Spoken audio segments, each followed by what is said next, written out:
My name is Seth. I'm a cartoonist. I'm from Ontario, and I have been working as a cartoonist, primarily doing work for adult audiences.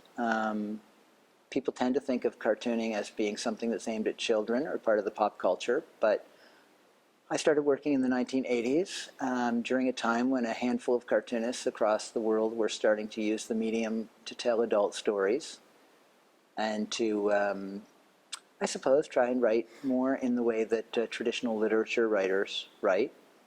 And I've been doing this for, I guess, about 35 years. I'm Mark Haney. I'm a composer and double bassist. I live in Vancouver. As a composer, I'm mainly concerned with telling stories. I really like being a storyteller, and specifically Canadian stories. I'm the composer in residence at Vancouver's Mountain View Cemetery, and the artistic director of the Little Chamber Music series that could. It's interesting, the connection between contemporary cartooning and gallery exhibitions, because when I started out back in the early 80s, cartooning was definitely a popular culture medium, if even that. In many ways, it was on its way out. Cartooning had a huge impact in the 20th century, but it had been, like comic book artists specifically, that world had been declining. What changed? I don't really know, but something happened around the year 2000 when some sort of a beachhead occurred, some sort of a tipping point, and the graphic novel actually seemed to finally catch on. At that point, much more serious scrutiny was aimed at cartooning, and suddenly much of what we'd always hoped for was occurring. Your books were being published and reviewed in newspapers, talked about in legitimate art circles, and one of the nice things that came about was gallery exhibitions. There started to be much more interest in cartooning as a graphic art, displaying it. In many ways, cartooning is not a medium that is well suited towards gallery exhibitions because of the fact that the art is never produced to be seen in the same way that paintings or sculpture are. They are generally produced as artifacts for printing. So a lot of the times you will see gallery art for cartooning where you will see the work and it is I always like the term artifact because, the artwork is messy. It's, there's whiteout all over it. It's chopped apart, pasted together. It's not meant to be pretty. What's interesting about this exhibition is that this is a step away from that. We're actually doing a collaboration here that is for the public to be seen. Is not, this isn't an artifact of something else. This is a new piece of work created out of my work and out of Mark's work coming together. Well, it started with essentially a fan letter. I had put out an album in 2010 called Aim for the Roses, and I sent it to a small handful of other artists whose work had meant a lot to me, and Seth was one of those people. And I sent him a letter just sort of introducing myself and saying I'm a big fan of your work, and if you like this, maybe we could talk about doing this. I don't know if I specifically mentioned George Sprott at that point or just sort of a nebulous maybe something. And much to my delight and surprise, I got a letter in return saying that you'd actually liked the record. Oh, I loved it. Yeah, no, it was. You get a lot of mail actually as a cartoonist, and most of it is nothing you really want to respond to.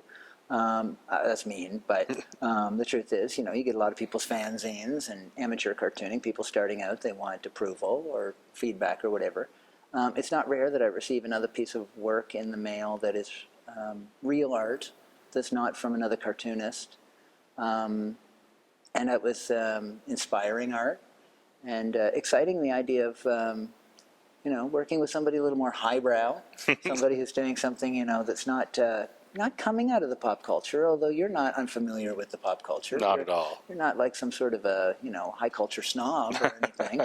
But it is interesting, like the minute, I thought about that, I was like, this is very interesting and I'd like to see where this might go. Yeah, so playing in the gallery for the whole run of the exhibition will be the recording I made of this piece, which has 3 musicians, Mark McGregor on flute, Marina Hasselberg on cello, and myself on double bass. And then about, I think, 22 different actors playing all the different characters. For the live performance, it's the same 3 musicians, but only 4 actors. So Richard Newman will be playing George, as he did on the record. Dory Haley will be playing his niece Daisy, as she did on the recording. And then we have 2 people playing the other 20 characters.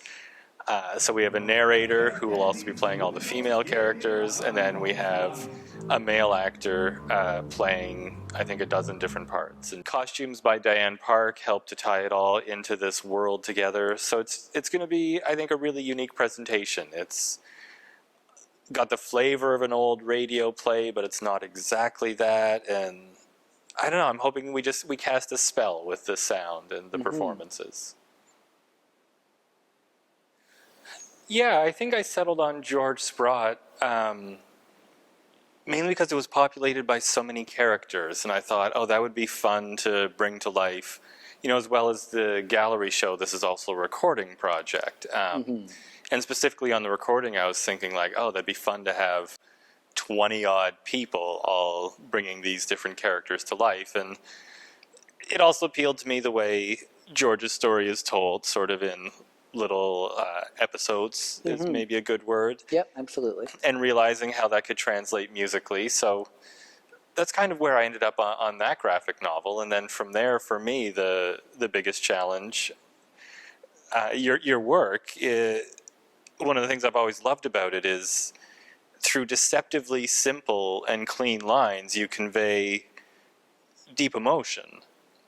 And trying to find a way into breathing that into the music as well, just keeping the lines very beautiful and clean and simple, but finding a way to get that emotion to come through. And it was a really, really great creative process for me for that, just really getting way too deep into that book and spending so much time with it, and just I think it changed my own musical language working on this project for the better, I think. Well, it's been an amazing experience for me, that's for sure. The interesting thing is that as a cartoonist, the one thing you have no access to is sound. Sound is something you never use at all. There is some rhythm involved in being a cartoonist, the way that the story is told, the panels, how they progress, there's staccato, or you can have long notes, there are things like that, and that's a very unconscious kind of undertone to the work. But sound and music is something that is like other mediums deal with. And the thing that's so powerful about listening to like Mark's interpretation of the work is like how moving, I mean, it's my own work, I'm not moved by the book, but I was very moved when I heard the recorded sound for the first time, and it was very interesting to me that how much I was getting very emotional about the content and how the music like stimulated the emotion. And I mean, the content is my own content. I knew the emotional content of the story, and yet it was much more powerful to be coming through this other source. Primarily, as an artist, I think your goal is to talk about yourself. I mean, you spread it out, you reel it out into the world, and you know, disguise it in other forms, but inevitably it's about yourself. I'm not really sure it's even possible to write about anything but yourself. Maybe other people do it. I don't think I do. Everything is disguised on some level. Years ago I used to write direct autobiography, and I still do actually, come to think of it. I'm working on a memoir now. But when I wrote biography, I actually found it was limiting, because of the fact that you thought too much about how you were presenting yourself. You really were thinking about the fact that you were drawing pictures of yourself. Am I making myself look good? Am I making myself look bad? You're worried that you might be making yourself look too good, or so then you'd switch the other way. Maybe I'm making myself look too bad just in compensation. It was kind of a ridiculous way to work. Once I started working in fiction, suddenly I was writing much more honestly about myself, because nobody was making that direct connection anymore. They weren't saying, "Are you George Sprott?" Because of that, suddenly I felt I was saying much more truthful things than I'd been saying before. I didn't feel like I had to be responsible for what I was saying. It made a big difference. And so ultimately, no matter what story I'm writing, I'm really writing my own story. I think that's the primary thing you do in life, is the desire to tell like what you think and feel and what life is about for you. For me, that's everything I'm doing. I mean, there's nothing I'm doing where I'm not trying to find a way to make it more about me. You stole my answer, Oh, essentially. yeah? But, especially specifically working on this one, if I was writing this about Mark Haney, there were some of the far less savory aspects of George's character that I identify with more than I'd like. And there are definitely more unsavory parts of my character. But if it was a work about Mark Haney, I never would have. But like you said, I could really bring that out of George's story because it's not about me, but it's all about me. But Yeah. No, it's one of the great things. It's interesting how little, I mean, occasionally people will assume fiction is your story. But all you have to do is like move one step away from yourself. Make it, if you make it like a 70-year-old man instead of a 50-year-old man, people literally do not seem to make such a strong connection. If you make it a little too close, if you write a story, if you're a filmmaker and you make a film about another filmmaker who's the same age, they think it's your story even if it's not. But it's funny, just a slight twist and people let you off the hook. It's been super exciting seeing all the elements come together. Being sort of the guiding force behind this all along, being able to walk in here and see the giant cardboard set and everything up in the gallery, and it's all actually coming together. It's really exciting, and part of everything I do is, I have the label composer on me, but I feel like that has a lot of certain connotations that go along with it, and new classical music has a lot of connotations, and basically none of those apply to me or what I do. So it's very exciting to have this kind of opportunity where we can bring music and all these creative forces together in a public space that's not a theater, and you don't have to buy a ticket and go to an 8 o'clock show. And it's very important to me that all my work can find a way to be presented for free. So it's one of the greatest things about the partnership with Richmond. I mean, the gallery here has been amazing for years now, but to have that opportunity to bring something of this size to life with 7 performers and you here and everything that's going on, yeah. and we don't have to ask people for money to come. Yeah. That's really important to me. So that's just a very exciting thing all around. To me, one of the most interesting aspects of this partnership and the exhibition and the performance is how much the world of art has changed in the last 100 years. In many ways, you and I come from different streams of human art making, and as much as I'm an old-fashioned guy, I find it very interesting that here in the 21st century, the walls seem to have fallen down between high and low art in many ways, and that I think both of us take a tremendous inspiration from everything across the spectrum. Absolutely.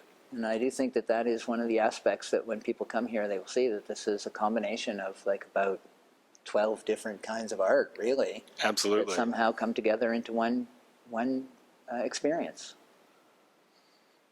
Yeah, I would hope if people left with anything, it would be exactly that idea, coming in here, seeing the work of a cartoonist brought to life, and musicians in an art gallery, and all these different. I hope it just, especially the younger people who come, I hope they leave with less of a definition of what any of these things are, and just more blurred lines between everything, because that's more interesting, I think. I absolutely agree.